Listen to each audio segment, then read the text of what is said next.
I used to be one of those people who took the objection, how could God be loving if he sends people to hell? The simple reply is, well, they send themselves to hell. And the next reply is, well, why did God create it that way? Thus begins the process of negative infinity, and hence the negative zone.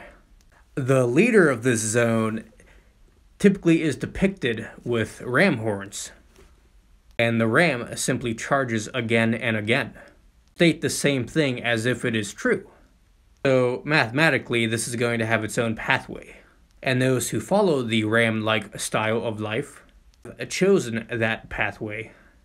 Then you read how ghosts are universalists, who get 7 people in a basement and appear to them to say universalism is true. Of course, would be an evil spirit / demon. So aside from the drama and or manipulation of what some call empathy or altruism, ignoring widows and orphans and those who truly deserve such things, hell really is nothing, as I'm not a fan, but C.S. Lewis says, something truly chosen.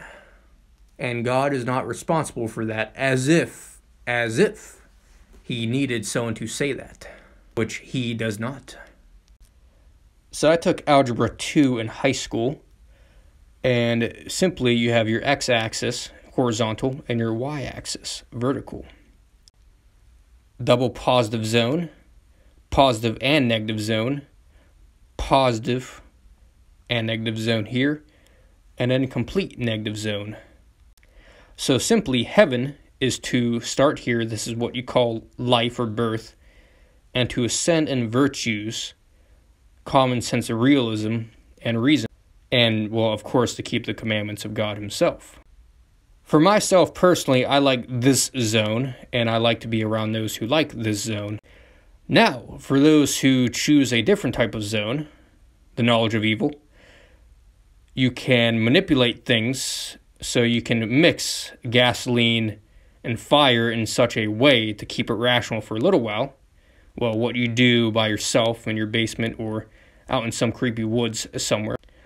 So this leads one to have, more views on a platform or a community, but for a little while, it leads you to the negative / hell.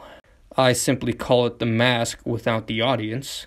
Now, for those who claim that this is an evil of God to allow this zone to exist, even though mathematically it's going to exist for those who choose this. Basically, since you're in this zone, you're going to feel the need to drag others in this zone into this zone and eventually into this zone as well. So I'm not a neo-Darwinist in any sense of the word, but there is a true category, I like to stay in this zone. I like nothing to do with this zone at all. So to have to ask this question and accuse others of guilt for believing in such real, true things probably says you're on a certain pathway that is allowed for a time.